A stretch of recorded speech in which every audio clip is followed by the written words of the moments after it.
অন্তরা, জি বলেন। আমার পা টিপা দে। এই টিভি রিমোট দাও। এক্ষুনি আনতেছি। এই যে রিমোট। এই যাও আমার জন্য পানি নিয়ে আসো। এক্ষুনি আনতেছি। এই নেন আপনার পানি। আমার জন্য এখনই 1 কাপ চা বানাও আর আমার জামা কাপড় সব আয়রন করো, যাও। আচ্ছা ঠিক আছে। কি ভাবি, বিয়ের পর শুনছি মেয়েদের হুকুম চলে, এখানে তো পুরোই উল্টা। এখন দেখি ভাইয়ার হুকুম চলতেছে। তোমাকে দেখি কাজের বুয়া বানায় রাখছে। জামাই গোলাম, জামাই গোলাম, জামাই গোলাম, জামাই গোলাম, জামাই গোলাম। আহ, যেভাবে হোক ওনাকে একটা উচিত শিক্ষা দিতেই হবে। ভাইয়া, ভাবি কেন ভূতে ধরছে, তাড়াতাড়ি আসো। চল চল চল। এই কি হয়েছে তোমার? এই কি হলো আপনার? তোমার এত বড় সাহস, তুমি আমাকে মারছো? এই হাত তো লাগাই দেখা। না না না না না না। আরে কি হলো, আপনি ভয় পাচ্ছেন কেন? তোর এত বড় সাহস, তুই আমারে ভয় দেখাস?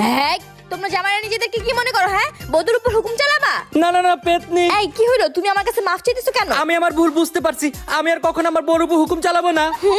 এবার হচ্ছে বউর উপর হুকুম চালানোর মজা।